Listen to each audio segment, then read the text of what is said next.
Took me a while to figure this out. I guess there was some sort of a update here, and like the whole thing looks different. Okay. So good morning. We're back in session. I hope everybody had a nice summer so far. I was a little bit. I was in Israel for a week. I was in New York for a couple of days. Then we had Shivasar B'Tammuz on Tuesday, so we couldn't have that shiur. By the way, giving you a heads up, Tisha B'Av in 2 weeks is going to be also on Tuesday, so we're going to cancel. Okay, but in the meantime, we're here and we're here to learn. And I think that we started with Shacharit. We're stopped actually with Shacharit, and we are doing, just reminding everybody, we're doing Tefillah, we're doing actually Shabbat first. So we did Kabbalat Shabbat, we did Arvit LeShabbat. We started with Shacharit. I'm not sure exactly where we stopped, but I don't think we got really far into the Shacharit service. So with that in mind, I think we talked about the very beginning, Modeh Ani, Netilat Yadayim, all that kind of stuff. I want to start, we're going to start on page 16. These are the Torah blessings. And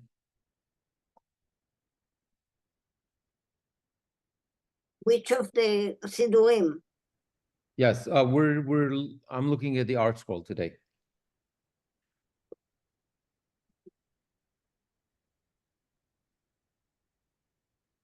So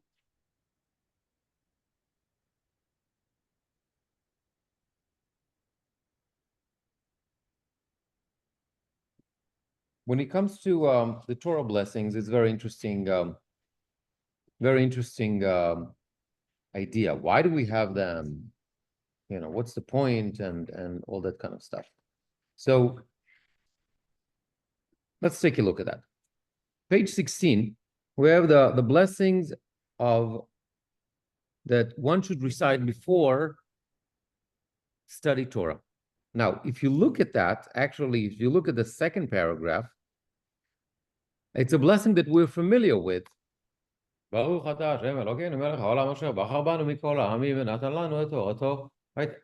We hear it in the shul all the time. That's the bracha that the ole, whoever is being called to the Torah, recites. So what is going on here? So first of all, let's understand why do we need to recite that bracha during the Torah reading? Well, Torah reading is the oldest form of public Torah study. It's a Torah study, right? Originally, what happened was when the people came to shul, and this is why Torah reading was established also on the days, Mondays and Thursdays, because Mondays and Thursdays, except for the theological idea that they are days with extra supplications and, you know, whatever, all this ideas, it's also what the Mishnah calls the market days. It means people come, more people are going to be in the city for trading, for the market, whatever that is. Okay? It means more people, if they're in the city or in the bigger village or whatever you want to call it, going to be in the shul.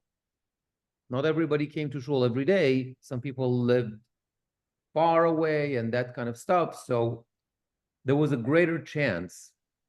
Okay, this is one of the reasons. Okay, there are like also theological reasons that we should not have more than 3 days without Torah, right? The rabbis learned that from the issue that in the desert, where they were 3 days, no water, and then they started complaining. So the rabbi said, oh, water is compared to Torah. And just like people cannot be without water for 3 days and they started complaining, same goes for Torah. So therefore, it's kind of breaks the way in a way, like, Shabbat to Monday to Thursday. So you're not going to have more than 3 days without Torah. Okay, but that's a kind of justification for that. The real, I'm not going to say the real. One of the reasons is because people happen to be in the market for trading and that kind of stuff, going to be in the big city or whatever there is. Okay, and if they're in the city or in the village or whatever that is, there's a greater chance they're going to come to shul. If they come to shul, what do we need to do? Engage in public Torah study. This idea that we study Torah all the time, it's not something that happened back then. A lot of people were not able to do so. First of all, there was no access to the text, right? Torah, way before print was invented. So it's not that you had access to Chumashim or whatever that is. You wanted access to the text, you needed a Sefer Torah, right? Which is written by hand. Like, okay, that's rare. That's not that simple, right? You need to make an effort to get. By the way, one of the reasons why we chant laning, Torah reading, is because of that. Because what happened was people didn't have access to the text, right? It's like, it's rare to have a Torah. So people traveled or make appointments or whatever to have a little bit of time with the Torah scroll so so what do you do with that? You want to maximize your time. So people used to memorize huge chunks by heart. What's the most efficient way to memorize a text? With a tune. Okay, so the cantillation, the trope, one function, there's like other functions also, is to do that in an efficient way so you can memorize the text more easily. Okay, anyway, back to our thing. So we're familiar with the second bracha, because that's the bracha that we recite before the Torah reading.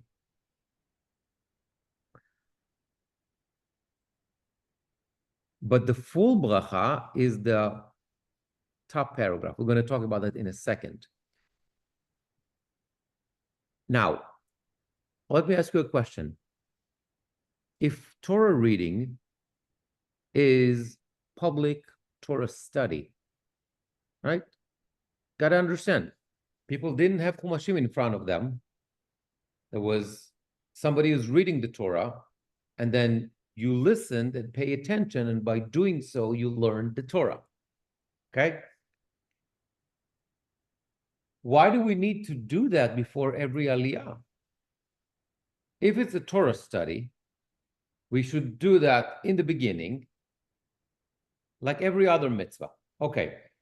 Maxine needs an example. So, okay. But I'll give you an example. Okay. Our custom, okay, my mom did that, my wife does that they light Shabbat candles according to the number of people in the family. Okay, so my wife lights 6 candles every Friday. Okay, she makes the bracha, right? Actually, the bracha, this is a bad example because the bracha comes after. Okay, you want to have a sandwich. Okay, you make the bracha, then you eat the sandwich. You don't make a bracha before every bite. Okay, you don't make, right?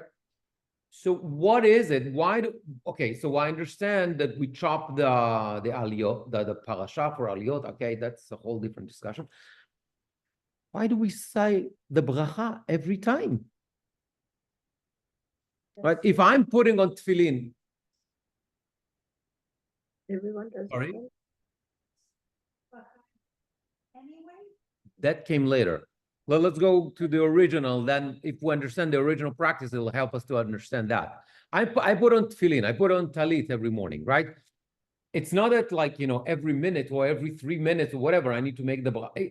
It goes for the entire duration, the whole time that I'm wearing the talit or tefillin or whatever that is. So why do I need to recite the bracha every time with every oleh? Because it's reader. The reader himself. So we respect each person So, that's doing That's it. it. Have a respect.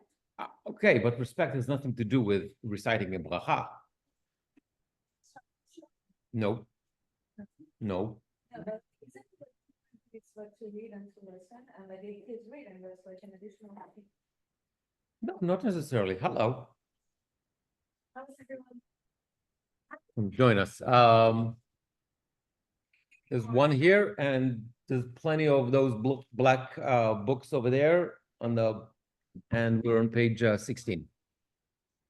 Every reader. By the way, the original practice was that the whole thing was the whole Torah reading was read at once. There was no breaks, but it doesn't matter. The point is, why do if we break an action of a mitzvah, why do we cite a bracha in the middle? Yes, Shoshana? The reader himself has to do it, not the other one all the time. Okay, but that's later on. We replaced. Yes, originally it was the person himself who read from the Torah, the person who had the aliyah. Later on, what happened was not everybody is comfortable with that, and therefore we decided, okay, one person is going to read for everybody, so nobody's embarrassed. But the reason is very different. The rabbis, believe it or not, what? Everyone. Excellent. Exactly. Chaya is exactly right. Believe it or not, even in the old times, the rabbis realized that people enter and leave the synagogue in the middle. Could you believe it? I would never. Kiddush club. I would never think that something like that happened. People live in the middle. No way. Well, apparently it happens. And it happened back then, right? So what was the fear? If people go and come and whatever, they're going to hear the Torah reading, i.e. Torah study, without the bracha. And that is the problem. Because you're not allowed to engage in Torah study without reciting the bracha. You're not allowed to eat your sandwich without reciting the blessing first, right? You're not. That's the practice. We have a practice of we recite a blessing, and then we do the act itself. Whatever that is, shaking the lulav, listen to the shofar, reading Megillah, whatever that is, everything that we do, right? So because of that, they decided, okay, so now we start to understand why do we have those brachot, the Torah blessings, right here in the middle of, actually not the middle, in the beginning of the morning service. Monday, Thursday were market days. Correct. Oh, no, I thought that you said people are coming and going from the shul. Yes. Okay. Okay. Exactly. Okay. So now so if the requirement is to recite a blessing prior to my practice, whatever my practice is, tefillah or Torah study is no different. And therefore, in the very beginning of the service in the morning, I have the recitation of the blessing. And once I recite that, it's good for the entire day. Why? If I had something to eat in breakfast, it doesn't take care of the rest of the day, right? And I'm going to have something for lunch. I need to recite a bracha again. And if I'm going to have something for dinner, I need to recite a blessing again. So obviously that doesn't take care, right? So why this takes care for the rest of the day? Intellectual?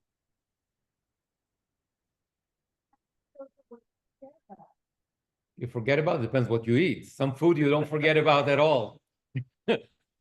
There's reminders for the next couple of days, actually. What? You're not hungry for Torah again. Wow. Fascinating reason. The answer is very simple. The recitation of the study of the Torah is just the beginning of a process. It's a process that's supposed to involve you in some way in Torah study for the rest of the day. Now, let's assume, okay, we're going to talk about Torah study because that's incorporated into the service. We'll see in a couple of minutes. Fine. So let's assume that I check that. Or even I stay after my tefillah and I study a little bit. Fine. But I go to work later on. Okay, not me. I work here, so that's a little bit different. Most people, right? They go to whatever. They work in a bank. They work in their dock. Whatever they do. There's interruption. They're not studying Torah. So maybe it is like breakfast, lunch, and dinner. That once there's an interruption, you have to start again. Come the rabbi and said, absolutely not. That takes care of the rest of the day until you go to sleep. Sleep that's a break. That is clear that you're not studying Torah.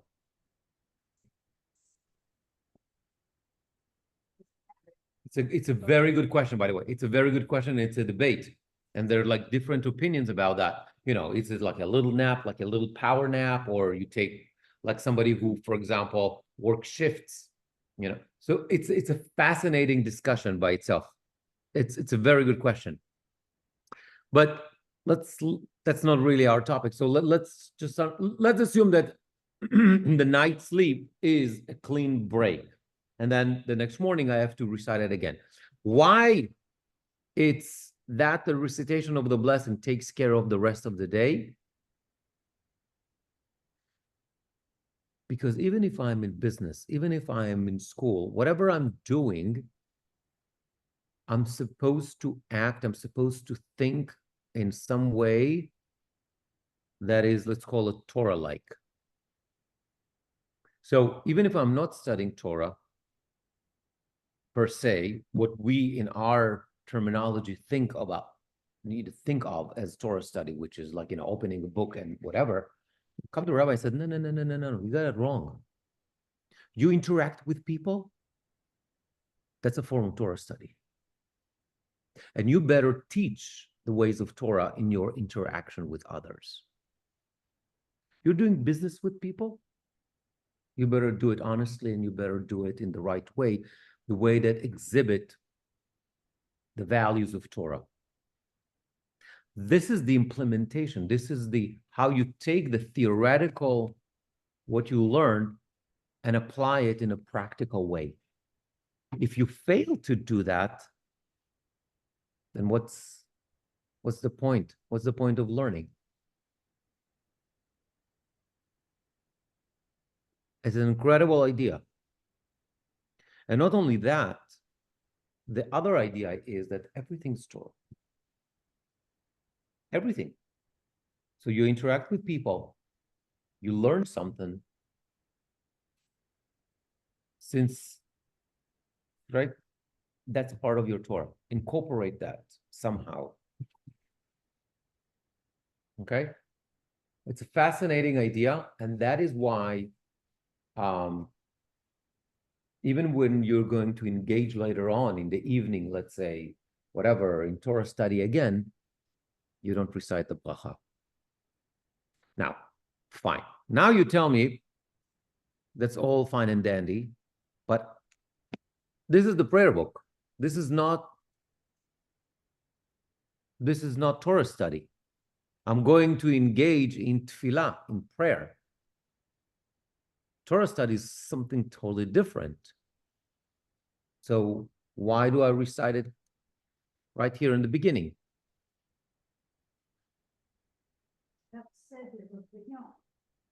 Okay, so let's do it at the end, and then I'm going to have some sort of a Torah study. Why do I have it in the beginning? But I'm not going into a Torah study. I'm starting praying. So what?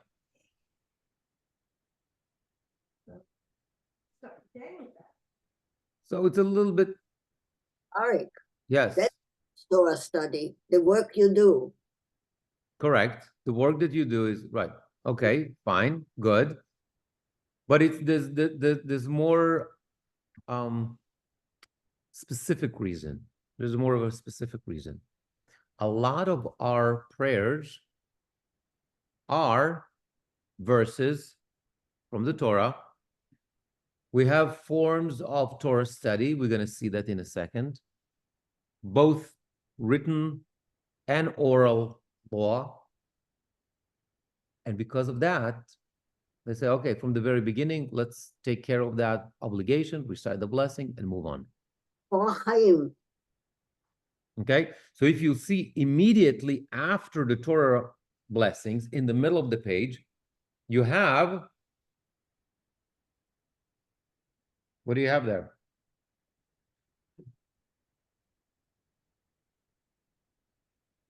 Exactly, the priestly blessing. And why is that?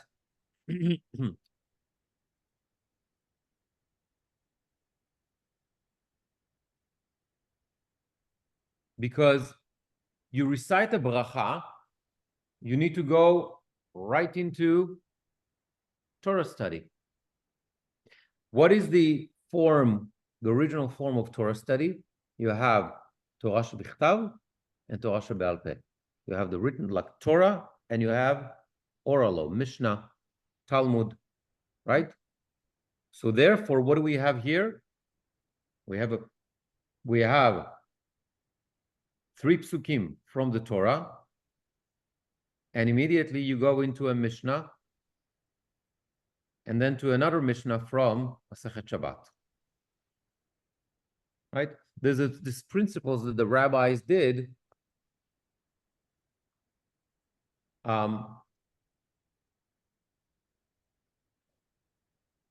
Okay.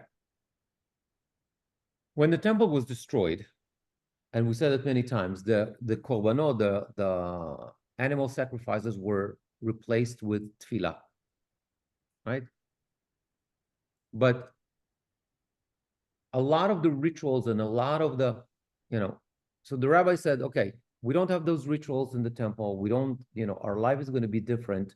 And therefore, what we're going to do is we're going to have tefillah, we're going to have Torah study. Torah study as a value by itself is something, right? Up until the destruction of the temple was, it's only the rabbis that dealt with that stuff. Okay, only the Kohanim dealt with the rituals. Part of the revolution that took place is everybody is going to be a scholar. Everybody is going to be like the Kohanim. Okay, it's a Mamlechet Kohanim Begoy Kadosh. Right? There's this, how do you call it? There's a word for it in English. Some sort of a process of democratization of Delegation? It's not really delegation. Delegation is when I tell you to do something, right? I give you the authority to do something, or permission. This is a little bit different. It'll come to me in a minute. But instead of all the power, let's call it the power, whatever that is, whether it's knowledge of Torah, whether it's the rituals that were given to the Kohanim, the leaders, whatever, to a certain elite, it becomes belongs to everybody. And not only that, that everybody has the obligation to engage in those areas on a regular basis. Okay? So as part of that revolution, the rabbis realizing that Judaism is going to change even more and has to stay relevant. And what does it mean that our Judaism is going to be more and more rabbinic in nature, right? Because the Torah talks about certain reality that does no longer apply. The temple, agriculture, they're going now to exile, all that kind of stuff. So in order to maintain some sort of a relevancy, the rabbis realized that the power is going to shift to the rabbis. And the rabbis, yes, they interpret the Torah, but it's going to be basically rabbinic from now. Okay? So if that's the case, what do you need to do? You need to elevate the rabbinic texts in some ways and give them the same importance almost as the Torah itself. Okay, one of the examples is the method or the methodology by which we study Torah. And the rabbis go and write about that extensively. It's not enough to open the Chumash, for example, and learn. You have to, for example, it says, Le'olam yishalesh adam shnotav b'mikra, b'mishnah, u'b'talmud. You need to divide your time, your Torah study time, 1/3 Torah, 1/3 Mishnah, 1/3 Talmud, Gemara. Or later on translate into halacha or whatever. In other words, it's just an example to show how, to create that importance. Okay? Which makes sense, because if you want people to take rabbinic law seriously, they're going to say, oh, it's not in the Torah, so forget, leave me alone. Right? Then you need to create a mechanism. Okay? So this is an example for why we have that Torah study. We have from the Torah, we have a Mishnah, and we have from the Talmud. This is post Second Temple. This is like Talmud. So we're talking about probably this practicality, the times of Rabbanan Geonim, probably somewhere around 6th, 8th century. The what? I'm sorry? Of course. Dukim and all that kind of stuff. No. That's way before. That's in the times of the temple. That's a whole different thing. Okay? And if you look at the text itself, what they highlight. I'm in the middle of the Mishnah that was chosen here is the Mishnah from Pe'ah, first Mishnah. These are the precepts that have no prescribed measure. Because of that, meaning and Torah study. See, it's an example how we create that notion of Torah study as a value by itself. And it has no shield, there's no measurement. Okay? And then if you look in the next one, right? It's from Masechet Shabbat. These are the precepts whose fruit, so to say, a person enjoys in this world, but whose principle remains intact for him in the world to come. Honor parents, acts of kindness, okay, attending Beit HaMidrash and Beit HaKnesset, hospitality to guests, visiting the sick, providing for a bride, meaning form of charity, escorting the dead, etc. And then look at the end, and the study of Torah is equivalent to them all. Okay, some people take it literally, unfortunately, and they think that That's all they need to do. Study Torah, and that takes care of everything else. No, absolutely not.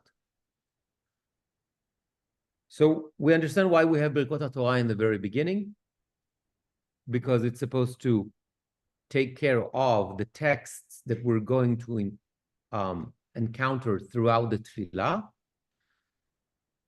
And not only that, in order to deal with the halachic requirement, what we call, it's a rule called over la'asiyatan. That means that I recite a blessing and immediately after that, I engage myself in that particular act of fulfilling that obligation, like whatever, before eating or any other mitzvah that you can think of.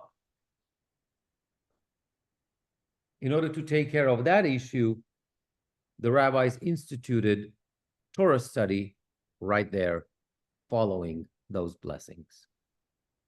The abstracts, we read it every day, and we basically know them all by heart. Was it always like exactly the same abstracts, or like there used to be time where people were like taking a new abstract every day? Good. So the Siddur, as I mentioned a long time ago, is kind of like went through a lot of evolutions and changes and that kind of stuff. My prediction is that in the beginning, there were variations on the theme. People could do whatever they want as long as you did some sort of Torah study. Probably this is a kind of a remainder from an old practice where some places that still exist, by the way, that people come, they study Torah before they go into Tefillah. My wife's grandfather, who used to live here on Echo Park, and he's like, so I think his minyan was at 6 a.m. with Rabbi Ginsburg over there on Beverly, whatever. And but I think an hour and a half before that, at 4:30, they met every day already at 4:30, and they studied Torah until 6. So that type of practice, that's an old practice that, obviously you have to start with Torah blessings because, right? So I think that that's part of that. And the Torah studies changed. However, when it became more kind of codified and more, I don't want to say mechanical, but kind of set, then I think that it became the standard. But by all means, you are more than welcome to replace those with a different text of Torah study. It's like I can add something, but like those 3 are obligated, Depends who you're asking. I'm telling you that the functionality is to get you from the blessing into Torah study. In my mind, it's okay to replace even those texts with a different text as long as it's Torah study. If you want to add into that, yeah. Look, we have a notion that once it's there, we never take it out. Right? Is it super healthy for us? No. So I know that I'm in the minority here, but among rabbis, but that's the way I feel. Okay. Yes. Yes. It's a korban, huh? והרעיון, הפאה המקורית והרעיון. בסדר, תגיד משנה. Yeah.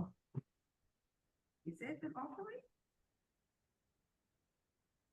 No. רעיון is it's מצוות ראייה. It's עלייה לרגל.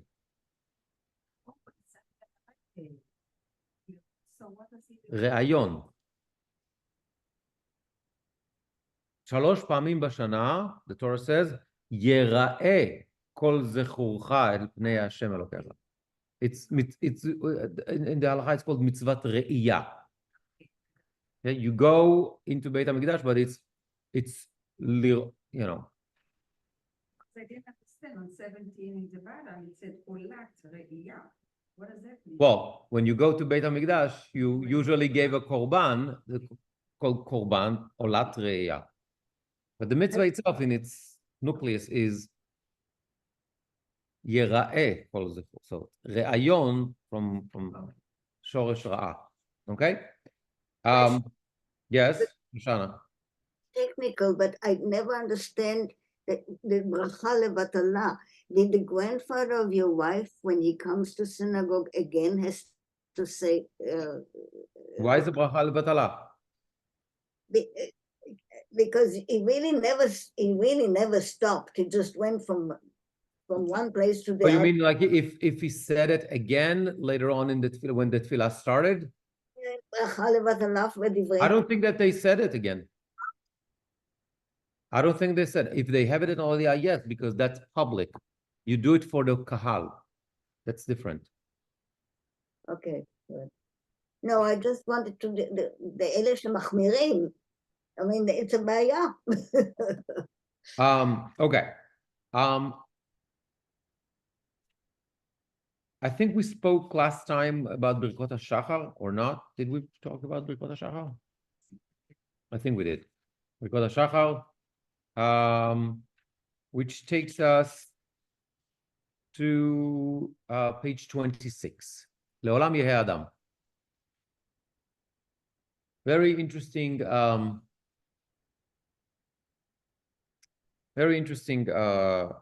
section. That section was written during the time of the persecutions, where it was not um,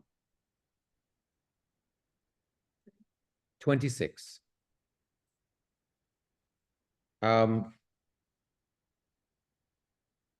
Was not really easy to maintain a Jewish lifestyle. No Torah study and that kind of stuff. So look at this, what it says. Leolam Yehei Adam. Always let a person be God-fearing privately and publicly. Because what happened during that time, many times they had to hide their practice. Okay, so publicly they were not Jewish, but in hiding they were, keeping their, during the time of the Inquisition, during the time of the persecution with the Romans, during the time of the Moranos, there's plenty of examples throughout Jewish history. Acknowledging the truth, speak the truth within his heart, and rise early and proclaim, Ribon kol ha'olami, master of all worlds, not in the merit of your righteousness do we cast our supplications before you, but in the merit of your abundant mercy. And if you're going to go through that text and have that in mind, understand that this text applied in so many periods of Jewish history, it makes perfect sense. And at the end, I'm just gonna, go to the bottom of the page. Therefore, we are obligated to thank you, praise you, glorify you, bless, sanctify, and offer praise and thanks to your name. We're fortunate. How good is our portion, how pleasant our lot, and how beautiful our heritage. We are fortunate, for we come early and say late evening and morning and proclaim twice each day what? Next page, Shema Yisrael Hashem Elokeinu Hashem Echad. So there are a lot of reasons why we have that in the beginning of the service. So as we know, when we start the Shema unit, okay, which is later on, which is the Shema unit starts on page 84, and the Shema itself, you don't have to flip. The Shema itself is on the bottom of page 90. Okay, so there's like a little bit of a, okay, we're gonna get there. So why do I like to say the Shema here? Two main reasons. One, the times of persecutions, we have testimonials that they had some sort of supervisors, okay, or censorship or whatever. People used to come to the synagogues to see whether indeed the Jews, in terms of the Romans, whether the Jews actually engage in like the core parts of the tefillah, the Shema, the Kedusha, that kind of stuff. That was against the law. So, in order to kind of come around that, what do we do? We do it early, and then we take it out from the regular place. Okay. Another example for that is on Shabbat and holidays, we say Shema during the Kedusha of Musaf. What's the connection? Well, one of the theories says, well, they couldn't say it. So what happened was that after the time, right, they left because, okay, because even they knew that there's order for tefillah. And once you pass that, you're gone. Okay, so the rabbis institute that in the Musaf, in the Kedusha of Musaf, to take care of that. Another idea, by the way, is, another example is when we say Shema at taking out the Torah from the Ark on Shabbat. It's also, one the theory says is because of that. Okay? So that's one reason. There's another reason. And that reason has to do with time or the timing. So we know that when it comes to the Shema, we have specific halachic times, right? The rabbis are debating that, blah, blah, blah, right? Because the verse says that you need to recite the Shema twice a day, morning and evening. And then there's a whole debate. What does it mean morning? What does it mean evening? Blah, blah, blah. Da, da, da. And there's a bottom line, some sort of a calculation. How many hours into the day following sunrise? Right? Fine. This is what we call today Zman Kriyat Shema. I mean, the latest time in the day we can recite the Shema. Okay? One of the biggest challenges is with teenagers. You know, it's like especially in the summer. It's hard. You want to sleep late. You know, sometimes it's like, 9:30, 10 o'clock is the latest time to recite the Shema. And it's like, what do you do? It's a struggle. And I'm still waiting for the brave rabbi who's going to come and say, today's reality is a bit different. People don't wake up, most people don't wake up at sunrise and go to work. Or even if it's before sunrise, even like at dawn. Okay, we live in a different reality today. And we don't go to sleep when the sun, right? So considering those, right, we need perhaps change those times as well. Recognize that, okay, but that's a whole different discussion. But the point is there is a time to recite the Shema. The latest time to recite the Shema, you look at the seat announcements, halachic times, any app of halachic times, you'll see that, Jewish calendar, whatever, they're all going to say that. Now, what happens, especially on Shabbat,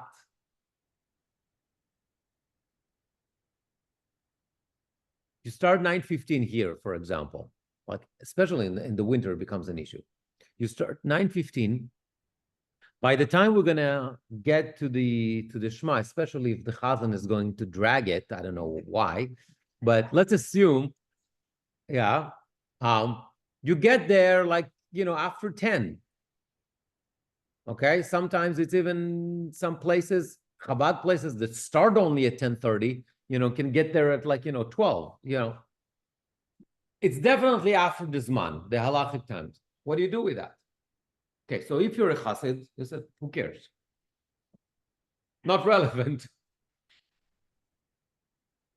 But for others, it is a big deal. So what do we do about that? So the rabbis decided, okay, in order to deal with the halachic obligation of specific time in which you're supposed to recite the Shema, recite it at the beginning, take care of it, and later on, you're going to do it again, big deal. But you fulfill your halachic obligation to recite the Shema in its proper time. The best time is sunrise. Now, Maxine's son, David, and I do that every day, pretty much. But we are here at 6 a.m. Most people don't do that. So you have time until you have to look. I don't know. I don't even know what's the, I think now it's about like probably like 10 o'clock or something like that. Okay. So you have like a window somewhere between 6 and 10 or whatever. So this is why we have the Shema there. But there's another reason. If you look at that text on page 26 and you analyze it, you understand that those people had to hide their Judaism. And they say, in spite of all that in spite of all that hardship and everything, we still have to give thanks to you for all the miracles that you have performed with us. There's only one way you can express that thanks, and that's reciting the Shema. Because what is the Shema? Yes, I get it. It's a very famous verse from the Torah. But what is it? What is it from a theological perspective? What is it, the Shema? I can recognize it intellectually. This is more than that. It's a proclamation. You know, in Judaism we don't have it, but this is the closest that we have for a creed.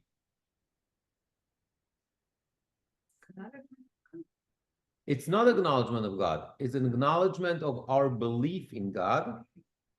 And because of that, we accept the yoke of heaven. And it doesn't mean that like there is like one God and no other gods. Yeah, it does. Like, it means that like there is a God and nothing except Him exists. It's like that everything is God. So like Ahad is it doesn't only mean that like He is the only one in the group. It's like everything is God. Like the Hashem Ahad, like nothing else. Okay. Look, again, there are a lot of interpretations here, but yes, you can definitely say that everything is God. I get it. But the point is much more than that. I accept, I recognize, I understand in my limited way, whatever, as a human being, that this is God, there's only one God, and the outcome, I accept it. I accept it. It means that the fact that I accept God, I recognize God, it means I accept the yoke of heaven. It means this is the next paragraph. Is when we say, and then let these matters which I command you today be upon your heart. These things, those matters, that's exactly, let's call it whatever. Call it mitzvot, call it monotheism, principles, commandments, whatever you want. Torah, doesn't matter at this point. It means it's going to be on my mind all the time. If it's in my mind all the time, it means I'm obligated to a certain lifestyle. Live my life in a certain way, think that, whatever. That's what it means. That's what it means, accepting the yoke of heaven. I don't get into this, all this minutia, all those details, whether, how many hours between meat and milk I wait or whatever, all the details. That's not about that. That's, generations later on. It's the idea is to accept God. How that translates in your life, that's one way. In my life, it's going to be a different way. And her life is going to be different. It doesn't matter. Okay? So, when you acknowledge that, there's only one expression. You declare, Shema Yisrael Hashem Elokeinu Hashem Echad. Where do we have something similar to that? At the end of Yom Kippur. At the end of Yom Kippur, we're completing Tfilat Ne'ilah. We're in a spiritual high. We would just absolve all our sins. We have a clean slate. And there's only one expression that you can say at that. This is why we say Shema Yisrael Hashem Elokeinu Hashem Echad at the very end of Ne'ilah. It's a declaration. If you really truly understand what it means and appreciate your life and your life that God has given you, even it like, and I'm saying to myself, even those people, the Moranos or whoever, during the Roman persecutions, etc., that they had to hide their Judaism. Nonetheless, they do that. They proclaim that. Wow, that's powerful. They still recognize, and then it put things a little bit in perspective. How do we live our lives? Okay. I think we should stop here because the next thing is the next unit is the unit of the Korbanot. You know what? We're not going to do the unit of Korbanot basically, but I'm just going to say one sentence about it. The Korbanot sacrifices. So, as I mentioned, once the temple was destroyed in Jerusalem, no longer sacrifice, tefillah replaced. However, there's all this idea that started to develop in the medieval times about reciting the verses from the Torah that talks about the Korbanot. And the idea here, yes, we're not engaged in the Korbanot, but it should be. The Tefillah replaces that. So, of course, we have to learn. It's not just recitation. We have to learn the details of the Korbanot. We need to engage in that form of Torah study of the Korbanot because that is the original form of Tefillah. Okay? And not only that, later on, this notion has continued to develop that as you'll see it, the tchinot, those supplications that says, like, for example, you look at middle of page 32, blah, blah, blah, blah, blah, ותבנה בית המקדש במהרה בימינו, ונקריב לפניך קורבן התמיד. That's not the one I wanted. Oh, here we go, the next one, in 34, second paragraph. Look at it. Maybe your will, Hashem, our God and God of our forefathers, that this recital be worthy. And every time we talk about recitation, it's not really recitation, we're talking about engaged in study. Okay, be worthy and acceptable and favorable before you, as if we had offered the continual offering in its set time, in its set place, and according to its requirement. So obviously it's a metaphor. But the idea, that notion has started to develop in the medieval times that we need to study the details of the Korbanot as well as part of our tefillah.